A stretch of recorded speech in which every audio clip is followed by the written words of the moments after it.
Verse 855. That being so, this is. Causal conditions everywhere, but no causes.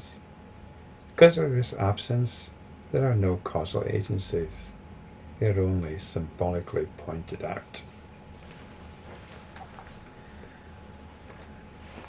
I'm a little bit allergic to philosophy. It's possible that I'm just not clever enough to appreciate it. But it seems to me that if you're reading any of the great philosophers, you have to make quite a big effort. Now, I'm not sure that the return is worth it.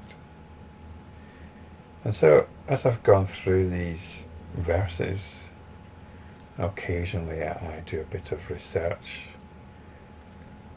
I start backing off when I find myself reading stuff which is too philosophical. It's a bit of a quagmire. And I think I've got the backing of the Lankavatara Sutra here itself, because it's not got much time itself for the philosophers and the theorizers.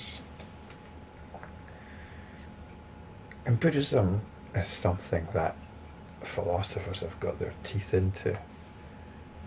And I don't just mean Western philosophers.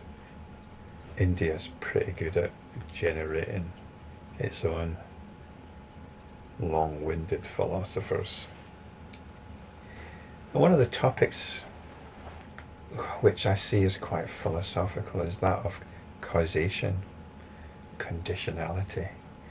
It's not something I've really wanted to look into too much, because it's probably a never-ending hole that you can start digging for yourself, going back to Aristotle and different kinds of cause and so on. Even in the Lankavatara Sutra, the Buddha enunciates several different types of cause, but actually that wasn't so bad, because he was just describing a process rather than actually different types of cause. So strictly speaking, I don't think he was describing different types of cause. It was just the way it was presented, symbolically so, as it says in the verse. Certain causes were being symbolically pointed out. So in the past, when we've been speaking about causation and so on, I focused on the consequence of belief in causation, and that's to give continuity and a sense of substance to the external world. But this verse here talks about both causal conditions and causal agencies. So I felt, well, I've got to look into this a bit more now. There's no getting around it. There's a distinction being made between causal agencies and causal conditions. So what is the difference then? Well, there was one little analogy which was quite useful, which clarified things at a stroke. That was a page by Kamalasila of the Triratna Buddhist order. He's got a page on this stuff, and he described conditionality. He gave an example of conditionality. It's like the roof of a house. For the roof to actually operate a roof, it needs 4 walls. Let's say it needs walls, but let's just say 4 walls. So these walls are a necessary condition for a roof to come into place. The walls aren't the cause of the roof, but they're supporting conditions. So this is Buddhist conditionality. Buddhism doesn't talk about causes. So this is summed up in the very first phrase. This is Buddhist conditionality. That being so, this is. Once certain conditions are in place, once the walls are in place, there's the possibility of a functioning roof. So, that's it. And this has been applied to suffering in the Four Noble Truths. There are conditions which give rise to suffering. You remove these conditions and there's no more suffering. So there's conditions everywhere, but there are no causes. You can talk about cause and effect, but you're just isolating particular conditions and labeling them as such. And this is what we do as a consequence of having language.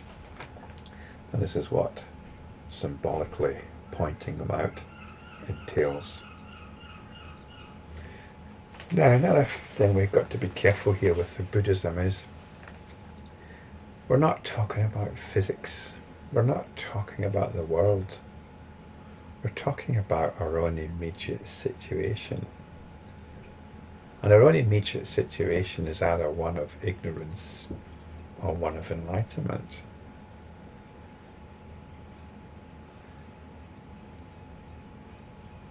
In the previous video I spoke about our sensibilities. This is the samskaras, which are driven by ignorance. And we're either caught up in our sensibilities, caught up in indulging them, or we're practicing enlightenment. We practice enlightenment by allowing the attention to come to rest in the awareness that is hearing this. We stop projecting outwards and we just allow things to be.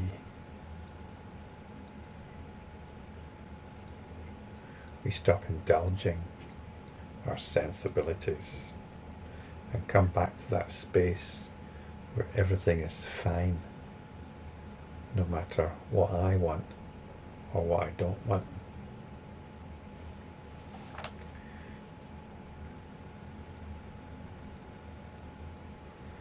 So really, it's our sensibilities which are the condition for suffering. But they're not something in themselves. They're not causes.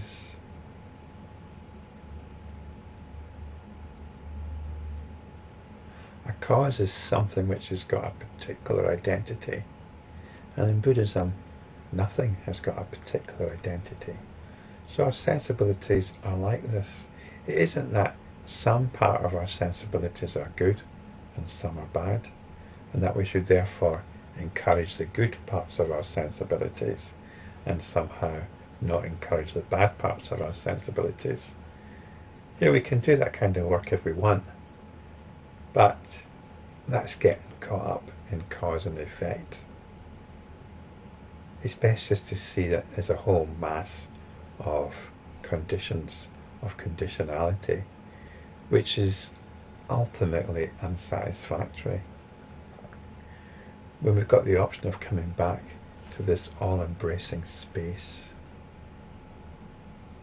which is here on top of my shoulders, and I can embrace it all and open myself up to the possibility of unconditional joy. Joy that depends on no conditions. This is the freedom that this teaching gives us, or it's the freedom that this teaching points us to.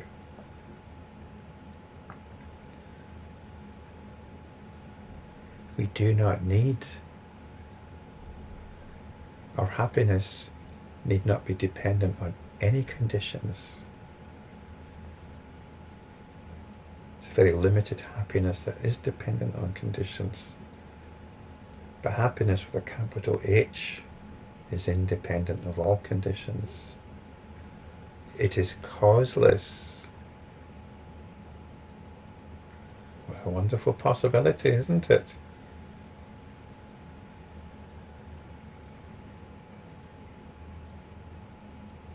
Our sensibilities drive us forward with the feeling that if I can get this, I'll be happy. If I can get rid of that, I'll be happy. If only things were like this, I'd be happy. That's our sensibilities. But in enlightenment practice, well, what's the limit? What is the limit? We have to practice this because it's not easy. It's not easy coping with the prospect of unconditional joy. Especially if you've got a habit, like I've got, of being miserable. The habit of being miserable is not an easy one to let go of. But then you think, well, I can be happy. I don't need any reason for it. Unconditional joy.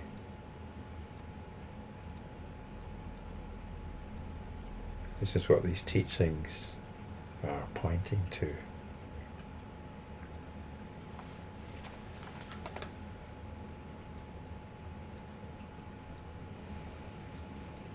So this teaching, that being so, this is, actually applies only to the state of ignorance. It only applies to the world of our sensibilities.